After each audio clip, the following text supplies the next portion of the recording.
Alright, good morning mga kamag for today's video, February 23, 2025.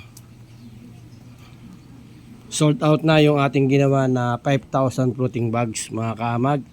At yan na lang yung ating natitira. Ayan. Pero meron na rin may-ari niyan mga kamag. Papaship na rin natin. Ayan. Alright. Bakante na naman yung ating salansanan mga kamag.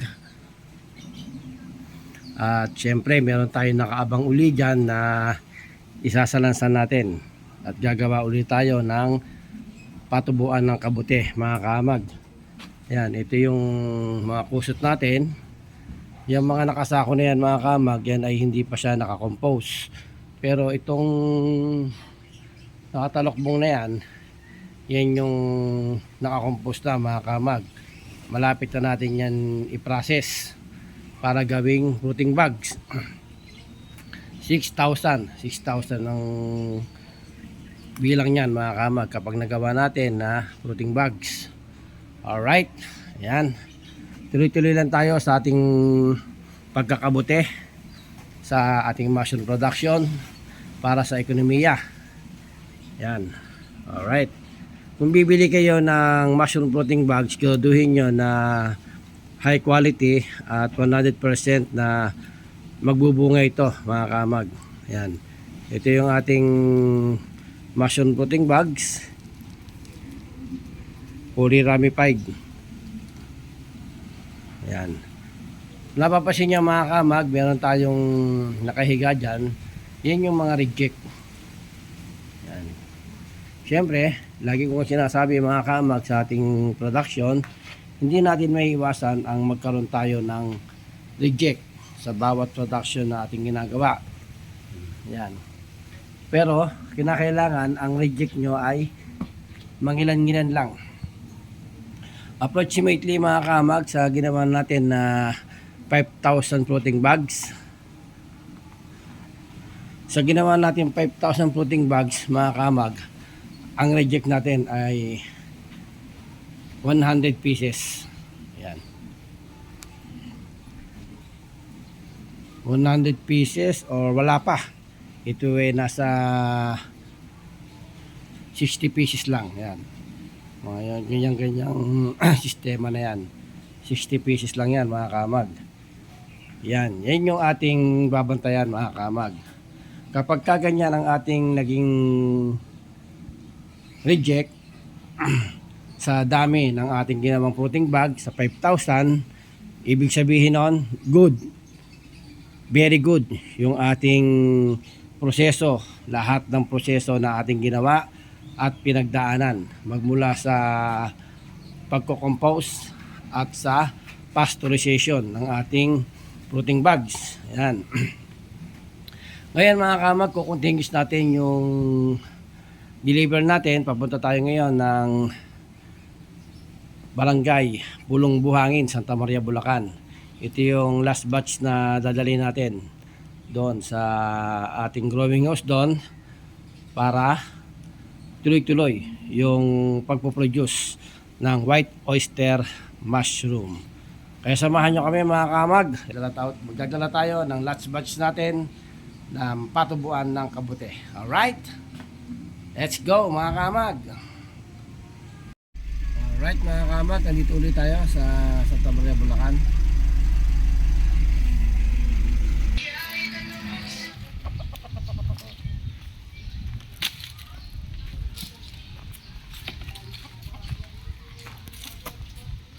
Ito yung third batch natin. Napakaganda parang protein bag, oh. Ikaw lang mag-isa ngayon. Hindi pinapapasok na si Wilson, eh. Ay, pumasok. Oh, ayan oh. Ganda ng protein bag, eh. Puro good yan, malo. Tulungan natin. Very Tulungan na natin magsabit. Tulungan na natin. Andiyan, marami naman tayo. Alright. Ayan mga kamag. Tutulungan na natin yung caretaker natin dito na para maisabit lahat yung dinala natin na fruiting bags. Yan. Ito yung caretaker na Walang pahinga. Kahit linggo, pinapasok. Yun, oh.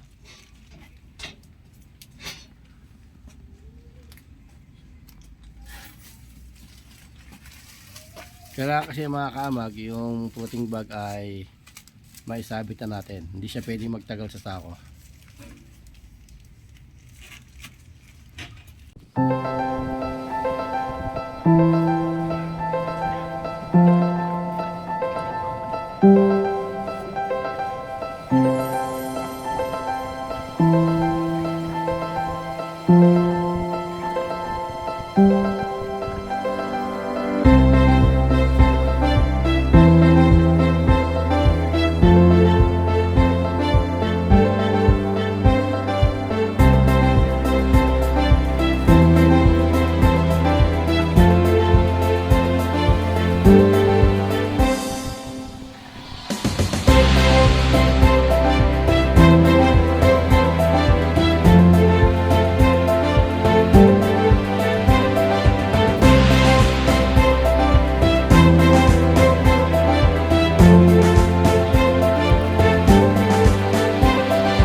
Ayan mga kaamag, welcome to YouTube channel. Ako si Kaamag.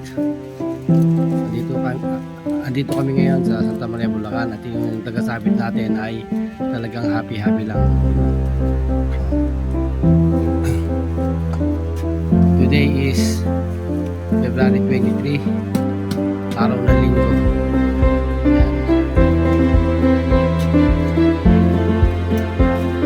Isa lang yung ating caretaker dito, kaya tulungan natin na maisabit na lahat yung ating bags dahil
Yung anak mo walang atang eh. Yung anak mo walang atang.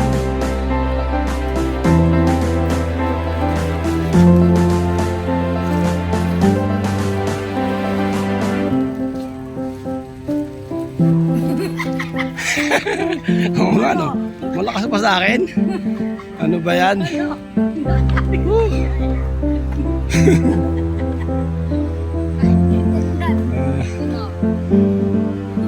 Lakas ng anak mo ah. Mana sa'yo.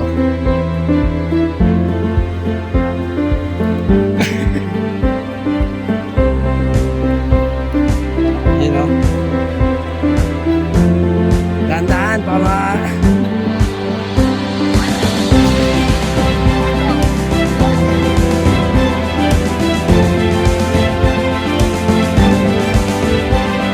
Very good. Shout out mga mama.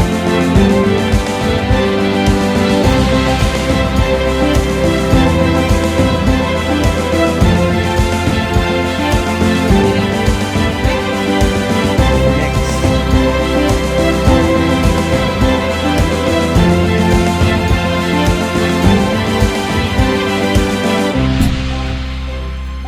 Alright, mga uwi na tayo. Thank you Lord. Tatapos na yung deliver natin ng fruiting bags.